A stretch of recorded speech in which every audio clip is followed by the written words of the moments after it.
Myself, I'm Andrew Waber. I'm the Director of Insights here at Teikametrics. So really what that means is I'm responsible kind of for all the public-facing reporting that we do based on data within our own marketplace and other stuff that we capture. And then additionally, I kind of head up a lot of the content marketing engine here generally. So that's a lot of webinars, ebooks, et cetera. So you might see my name come across email once or twice. Yeah, no, excited to be here and talk through this great content with you. To follow up, Andrew, my name is Jason Magee. I'm Senior Director of Sales and Business Development at Teikametrics. Been in the Amazon Walmart ecosystem for probably the last 8 or so years. I've also been the commercial owner of our partnership with Walmart. So I've lived, eaten, breathed, slept all things Walmart for all of 2020 and even into 2019. So this has been one of the drum beats to our success and sellers' success this year as well. So great. So thanks everyone for joining. So we'll get started. So again, I think really the crux of this is we want to talk through. Obviously, I'm sure a lot of you are familiar with Amazon. Okay, what are the differences for Walmart? If you're maybe just getting started, a little not familiar, we'll talk through again some of the latest changes. There's been a lot on the Walmart slate that they've changed up over the past roughly 6-8 months. So we'll walk through some of that as well. So I guess like first thing, and we can kind of go through this, and again, feel free to chime in with questions, right? Is kind of just lay the land here, right? Amazon versus Walmart, right? Obviously, they're kind of, at least within the US and North America generally, kind of two of the largest retailers, and really they're in constant competition. And right, obviously Walmart has their super centers. They really have that physical space advantage. But Amazon obviously has that decade plus head start really within online. So that means they've got more traffic. Obviously, Walmart is actually growing faster, but Amazon obviously has a big head start there. And what you see is conversion rates on Amazon, depending on the category, sometimes are higher. Again, just based on kind of user trust, et cetera. But again, that's a little dependent on your category, right? And the competition on Amazon is probably the fiercest, right? You've got the much more mature marketplace. You're going to see more players, obviously. That's kind of the first marketplace they're going to. Walmart, a little less so, right? There's a little less competition there, right? But on the flip side of that, right, while Walmart, right, has less competition, that's great for you as a seller potentially, because while that traffic is lower on Walmart, there's essentially less competition you're dealing with when it comes to other folks that are selling goods like yours. What other consumers are going to see when they search? well, see, absolutely. And I think some things that is really important here is that the best thing that's happened to Walmart is Amazon. And one of the best things that's happened to Amazon is Walmart, because these companies, these retailers, these brands, they're matching each other step for step. You saw Amazon, and who really wins? A lot of times it's the sellers and consumers as well. Just a few things to note there. Like Amazon rolled out 2-day delivery with Prime. Walmart now has 2-day delivery. Amazon has FBA. Walmart's rolling out Walmart Fulfillment Service. But I think one thing that's really important that, Waber, you and I get asked a lot is, are my products a good fit for Walmart? Now, if you look at demographics, you have Walmart in store reaches 90% of the world lives in, 90% of the US lives in within 10 miles of a Walmart. Obviously Walmart in store is been about lowest price, and it's the same way online. At the other end of the spectrum, you have Amazon. Walmart's in-store demographic is the income is typically lower on average. On Amazon, it's typically higher income. But when you look at Walmart online, it is much closer to Amazon than it is Walmart in store. So then you see this and how Walmart's really adjusted and changed their image as a company, because they've acquired Jet for logistical prowess. They acquired Moose Jaw, Bonobos, Hay Needle, all these other brands that you wouldn't typically associate with a Walmart in store. Online, it's a different story. So I would liken Walmart online more to the demographic, I think, to Amazon. And I think some of the most important things that we've learned through doing our webinars with Walmart is like Walmart's biggest traffic sources are from homeowners who own their own house. Millennials is another example, and higher discretionary income than one would think. So it's just a great opportunity to look at that channel as well. Yeah, I mean, that's a good point. I think you can separate the way you think about, Walmart in store versus Walmart marketplace. It really is focused again more on what you see demographically when they've surveyed the users. It's much more focused, yeah, right to your point, homeowners, families, millennials. So I mean, to your point, you can kind of separate the two. And Walmart does this themselves in terms of even how they've organized the business. The way they kind of operate their .com is very, they've almost made a separate campus for it. They operate their in-store versus online operations kind of very, very differently themselves. So Yeah. kind of just driving this home a little bit. I mean, here's some stats for you, right? Walmart, obviously they've got a long way to go in terms of catching up to Amazon from a pure market share perspective, but they're growing a lot faster. So essentially Walmart, again, they put a lot of development muscle into their marketplace, their advertising prowess. So they're really trying to just put their foot on the gas vis-a-vis Amazon. And I think it was roughly 6-8 months ago was essentially Walmart officially passed eBay as the number 2 e-commerce channel in the United States. Again, they're still far behind Amazon, but it kind of gives you the idea of they're making up ground on Amazon, and that's going to, Walmart is very heavily invested in continuing that, over the next year. So, Yeah. mind. The thing that I love about this is you can look at this a lot of different ways. Like Walmart grew 97% year over year in Q2 on their e-commerce site, in their marketplace. Walmart only gets 400, I say only 400 million unique visitors per month, but that's nothing to turn your nose up at, even though Amazon's at 2.3, 2.4 billion. But the way you should look at it is Walmart is also a gated community. It's a lot harder to get up and a lot more hoops to jump through to be a seller. But if you are, for every one seller on Amazon, there are only 2,100 unique visitors per seller. However, when you look at that at Walmart, for every one seller on Walmart, there's 27,000 unique visitors. So although you have less monthly traffic, in a lot of ways, it can present a better opportunity because there's just not nearly as dense of a seller base, which is just incredible to see. Yeah, I mean, we've seen that kind of time and again. A lot of, the reason why we're seeing a lot of success in terms of just, within our own customer base, driving, customers that want to advertise on Walmart is because of this opportunity, right? There's this opportunity to get in early, get ahead of the pack. You drive sales velocity, which just puts you in a better long-term position generally. And we're seeing that kind of across the board, across a lot of different businesses. Mm-hmm. Absolutely. So just, yeah, go for it. I was actually just because we can do what we want here because we're running the Zoom. I actually could probably just go after you explain this. I can show examples of this on Walmart.com too. But if you want to start off by talking about it a bit, I'm happy to give folks a little bit of a unique experience in the driver's seat. Sure. Yeah, I think that sounds great. I mean, so for those who aren't familiar, again, maybe you're selling on Walmart, not advertising, maybe you're not selling on Walmart, looking into it. It's good to understand there are, again, differences when it comes to Amazon in terms of what ad inventory is available there. So you've got what in-grid placements, which is kind of similar to what you would consider sponsored product ads, right? So those are ones that show up in the search grid.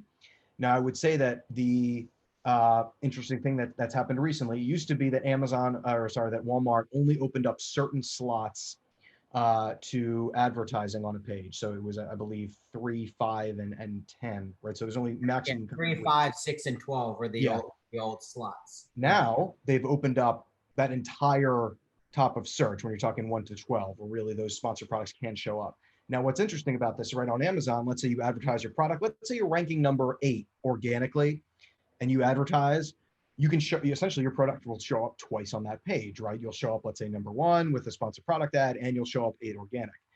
The one thing that Walmart does is the same product will not show up twice on the page. So your ad will show up either equal to or better than your organic placement.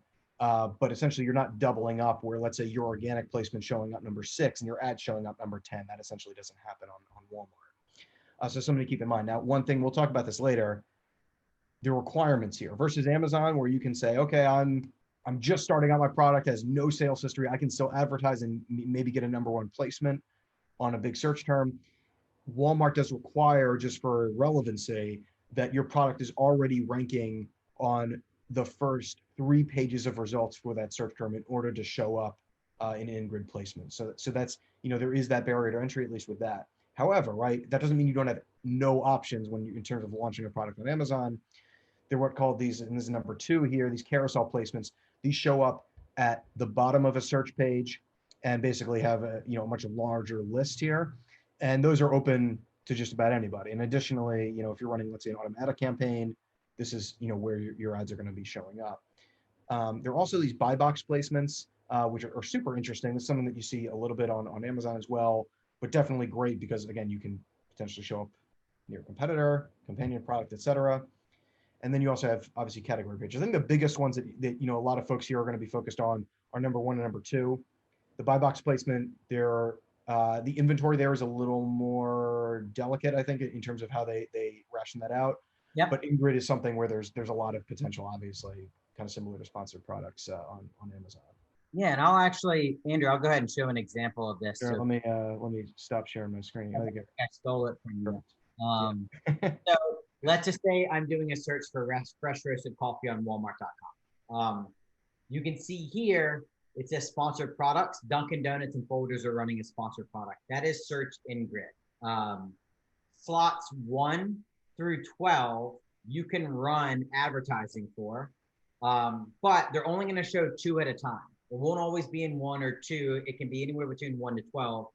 You're only going to you're only going to see 2 ads on a page for that for now. Obviously, that can change.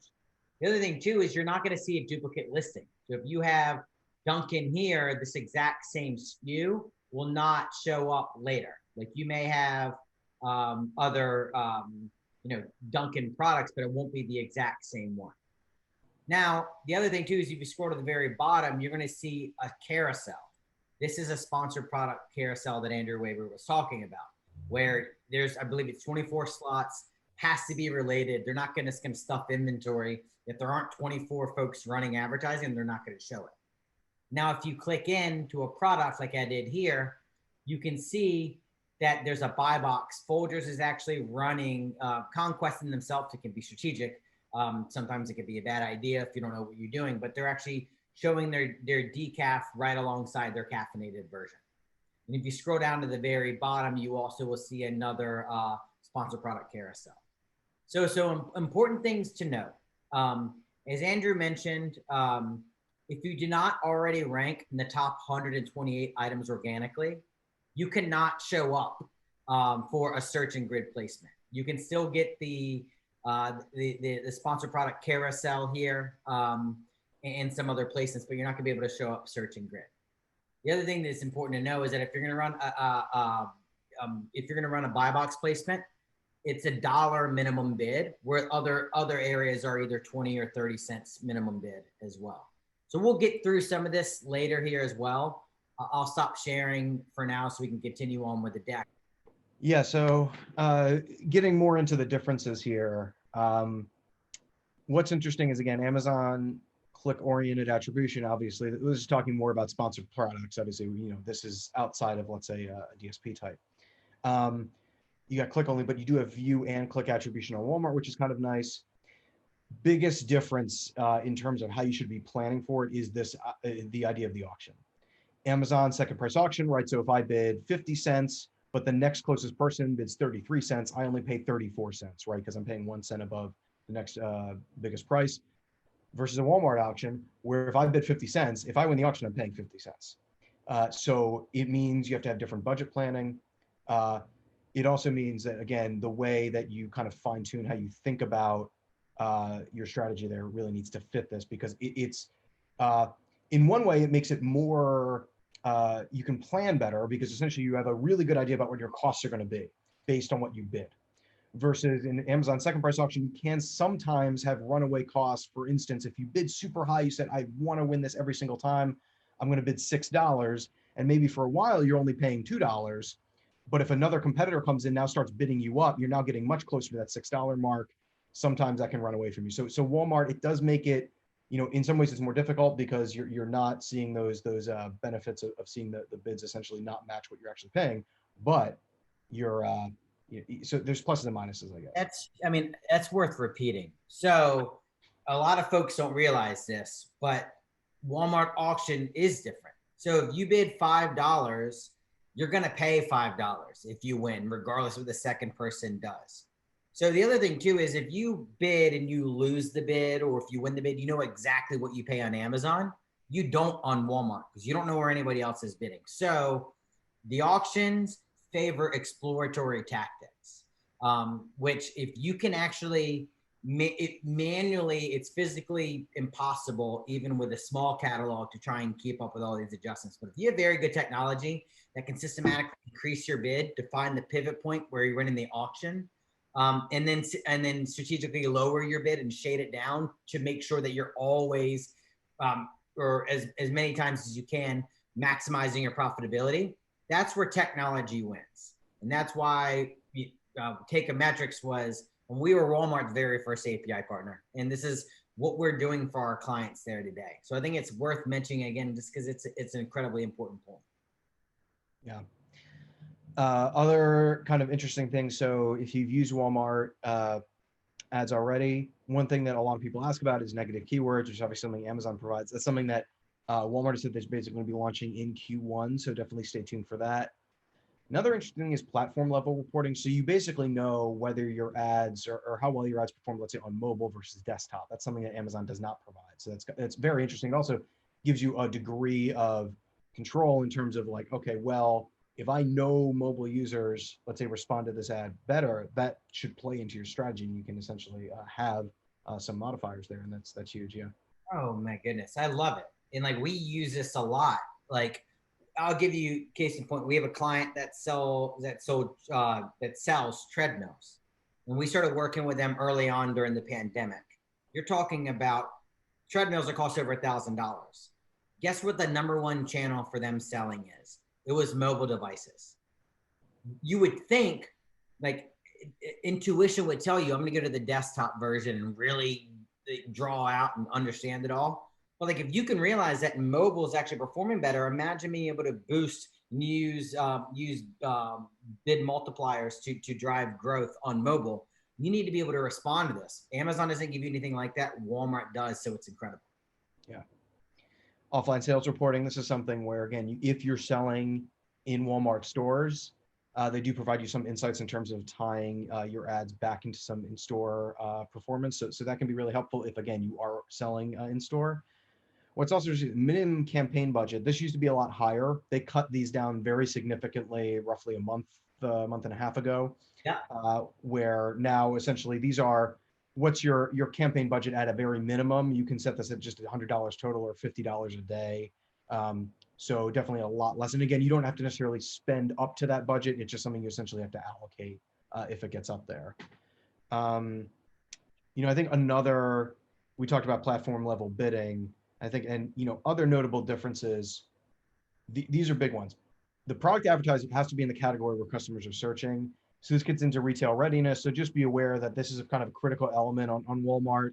Amazon, they're a little more fungible. If it's a complementary product, like you can still, be essentially as relevant. Walmart is very stringent about, okay, if it's in clothing, shoes, or clothing category, it needs to be clothing. It can't be, let's say, a basketball that you advertise in clothing because it's like a basketball shorts, right? So exactly. So definitely keep that in mind as you're setting up your products on Walmart, and that you're thinking about your ad strategy, because you can't essentially do these, okay, well, I'll do a complementary product that's really not my product category. Like, you do need to keep it, kind of in those lanes there. We talked about the in-grid placement requirements. And we talked about the NSP ad, again, that it's always going to rank higher or equal to your product's organic rank, which is kind of nice in that you're not, for instance, on Amazon, what can kind of be frustrating is, for instance, if your product is, let's say, ranking 6, 7 organically, your ad shows up number 10, great, you're taking up more real estate. However, is there some cannibalization there that essentially if you're already ranking higher, that's a better place to be. Yeah. So it's something else that can kind of be a benefit. Another thing, this may change, I would say, at some point in 2021, but that right now sponsored product is just focused on base item IDs. You can't advertise child ID. So something to That's keep in mind. a incredibly important point. So I'm going to give a couple examples here. So if you are Folgers, as an example, and you're selling a 1-pack and a 2-pack, and you just have them as a variant set up. If your 1-pack is what you consider your base item SKU, you can't physically advertise the 2-pack separately. You have to advertise the 1-pack.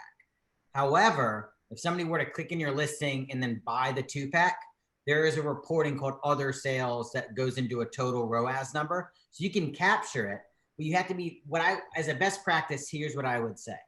If you're a dog bone company and you're selling packs or dog treats, and you're selling a 10-pack and a 30-pack, you want to set your best moving item as your base ID. If your 10-pack moves a lot better and converts better, set that as your base ID. If the 30 is, set the 30. Now, the challenge can be if your product margins are different and the price points are different, it may behoove you to split them out to separate SKUs.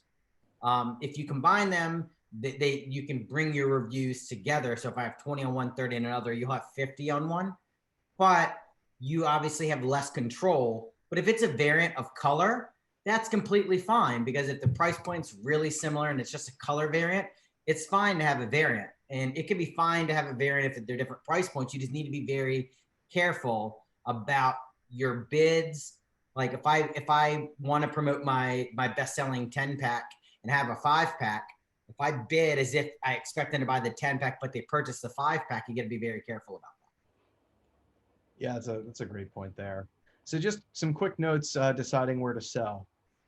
So, we've talked about this a little bit, but right, Walmart, the reason why there's potential there is it's growing faster than Amazon. There's less competition.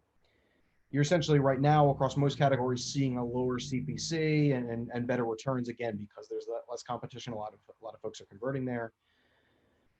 If you sell in store, this is a way to support that with, and they have reporting, right, that goes across channels, which is awesome. And then just general diversification. So when you're thinking about, let's say you've got Amazon's your main retail channel and you've got D2C, Walmart can act again as a buffer if, for example, you hope there's no, let's say, like FBA challenges over the holidays, but if there are, but you're selling on Walmart, that provides you some buffer, especially if you've got a different fulfillment option for Walmart, right? So that's something to really keep aware of. That by diversifying a little bit, assuming that can operationalize this, it makes a big difference because you're not as dependent, right?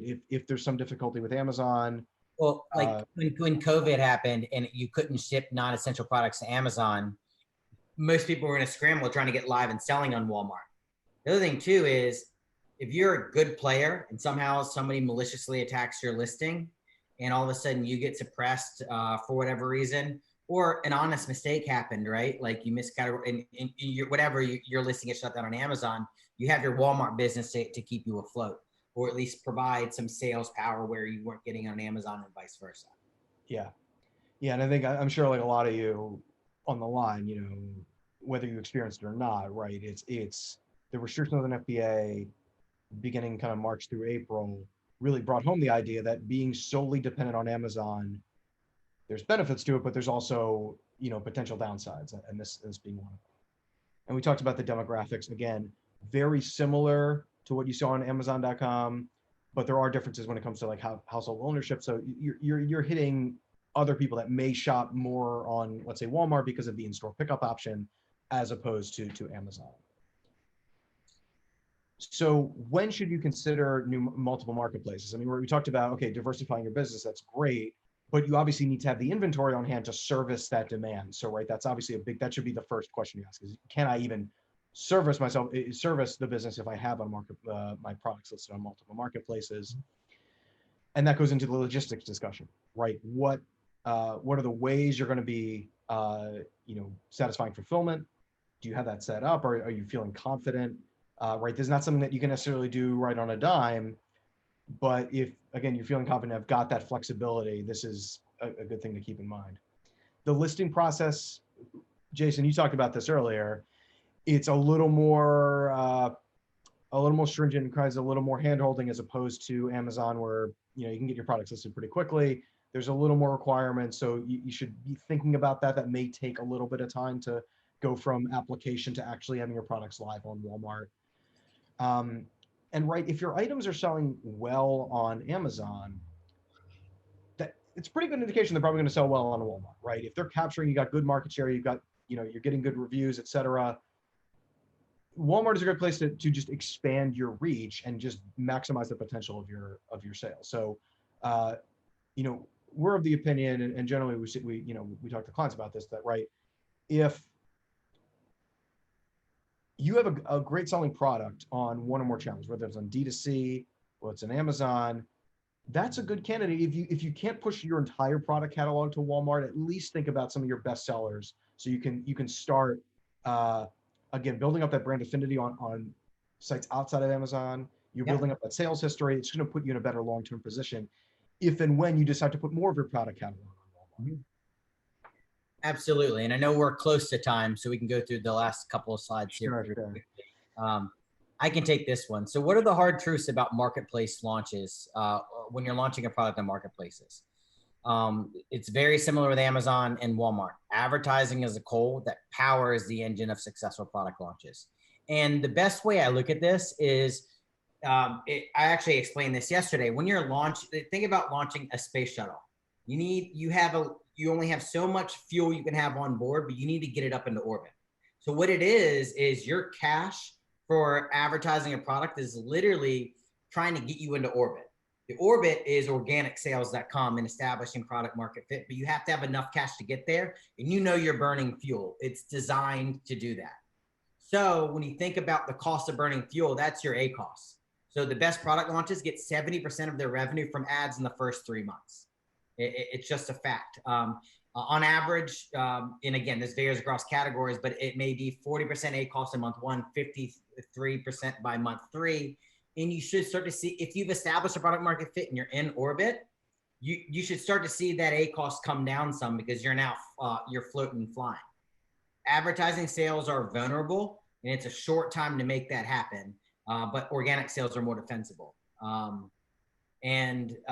Yeah, absolutely. Waber, anything you want to add to this slide in particular?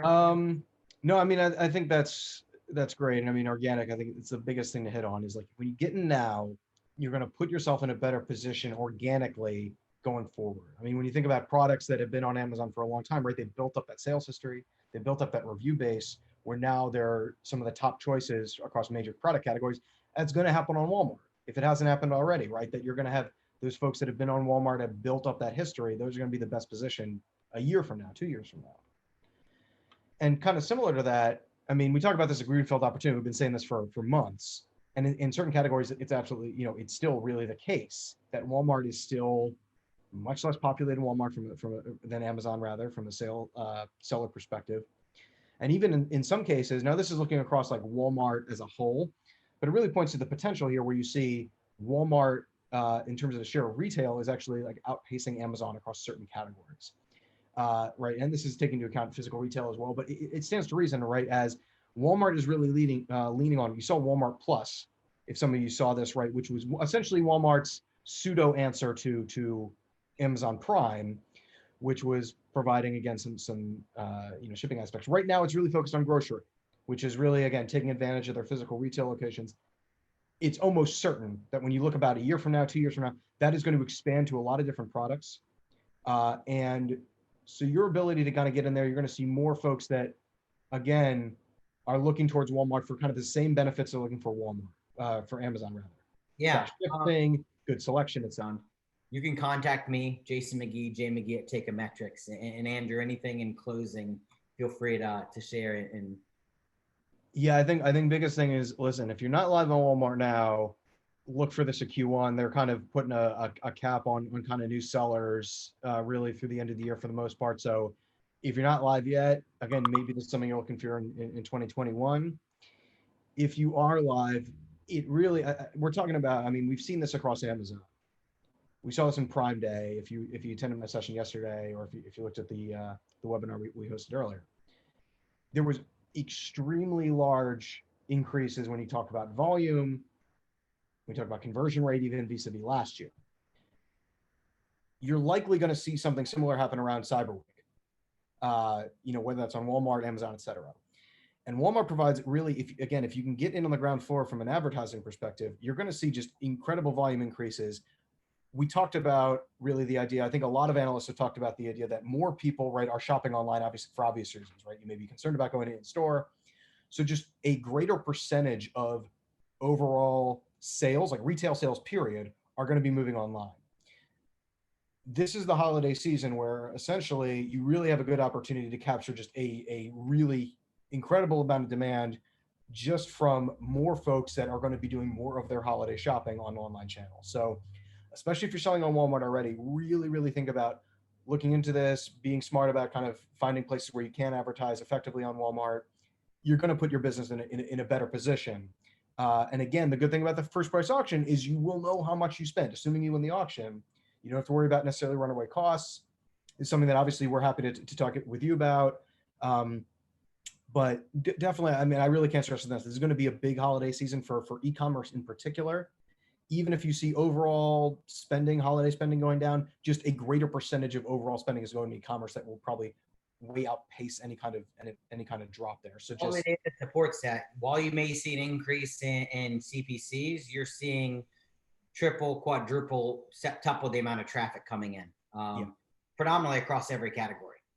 So with that, thank you all so much. We really appreciate you all staying on with us a little longer here. And happy prosper, folks. Thanks.